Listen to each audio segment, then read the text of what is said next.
Well-being and contentment are a part of our essential nature. Attempting to capture these feelings from the outer world is counterproductive to producing the results desired in manifestation.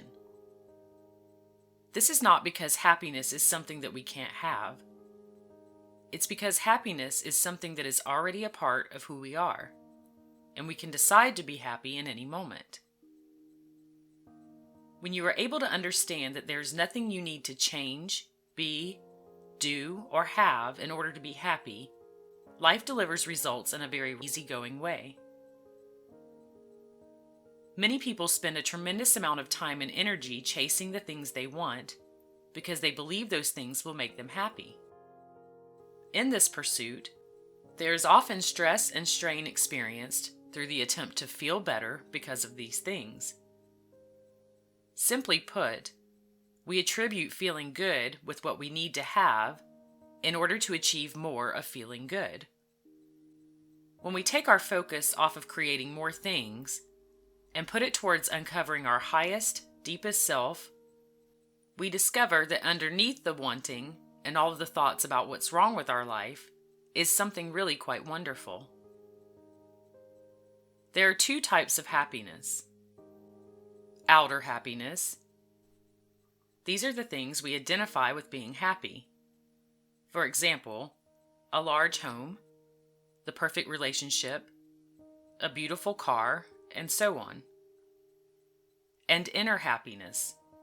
This is the internal experience of love, fulfillment, security, freedom, joy, and well-being. There's nothing wrong with having the things that cause outer happiness. In fact, you're entitled to them. But if we spend all of our time trying to attain them, then there is no success in reaching the final destination of what they would mean. The pursuit of creating what you want should be meaningful and joyful in the present moment. It should be delighted in as a fun experience. The ultimate success could be defined as a combination of inner happiness and outer happiness, where there is an authentic happiness within and with all of the things that a person desires. And this is the perfect combination to become the ultimate creator of your life.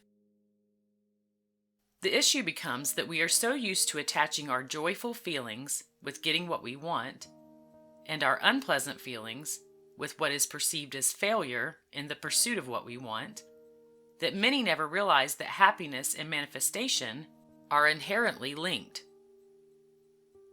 Ask yourself these questions. Are you afraid that you won't manifest what you want? Or is it that you're afraid of how you'll feel if you don't manifest what you want? Are you afraid of a lack of abundance?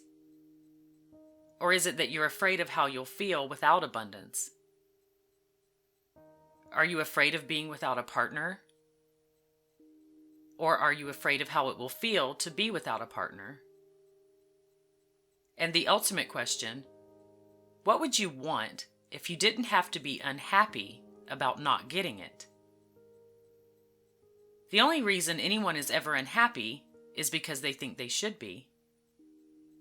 When we feel bad, it's because we've been conditioned to think that bad is the best way to feel in that moment. But whatever you can do with unhappiness, you can do much better when you're happy. In fact, when you're happy on the inside, all of the outside happiness begins to manifest in amazing ways. Try the following exercise to really get a grasp of what happiness truly means to you. In your mind, notice a future you, out near the end of their life, looking perfectly happy and content. Imagine walking over to this future you to say hello. Ask this older, wiser version of yourself what it is they have done with their life to make them feel so good. Ask them what actions they took to be so happy. What attitudes and behavior did they adopt that contributed to this happiness? What accomplishments led them to having such a wonderful life? Spend as much time as you'd like with this supremely happy version of you, and intently listen to the answers they give about what happiness truly means. Be sure to ask for any advice they could offer due to their vantage point of hindsight. Thank this happy you for their time, and then come back to your day. Once you have left this meeting, grab a piece of paper and something to write with while your mind is fresh from the encounter. Based on what you've learned in this meeting about happiness, what does it mean to you? What was it about this version of you that really demonstrated that they were happy and content? What advice did this happy you give you that you could implement in your life immediately? Write down anything that resonated with you as something you could begin to adopt in your own life right now. Once you have written this information down, take a moment to think about something you want that you feel unhappy about because you don't have it yet. Now ask yourself if it could now be okay for you to be happy without this thing. If your answer is no, ask yourself the following questions. What am I afraid would happen if I don't have this thing I want? What do I think it would mean about me if I don't manifest this thing I want?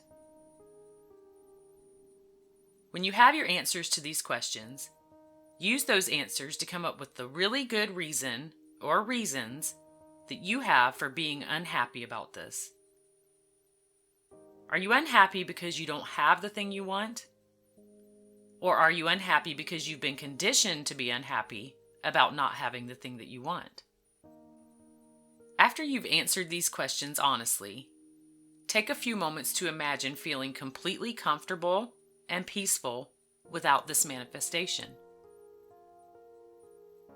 Come up with 3 ways that you could reach a happy place to substitute the unhappy emotion. If you have difficulty doing this, refer back to the meeting you had with the happy version of you and think of what this you would tell you to do. Each time you feel unhappy about not having the thing you want, use one or more of these 3 ways to get you back to that happy state. It's also a good idea to read what you've written about your meeting with your other you daily.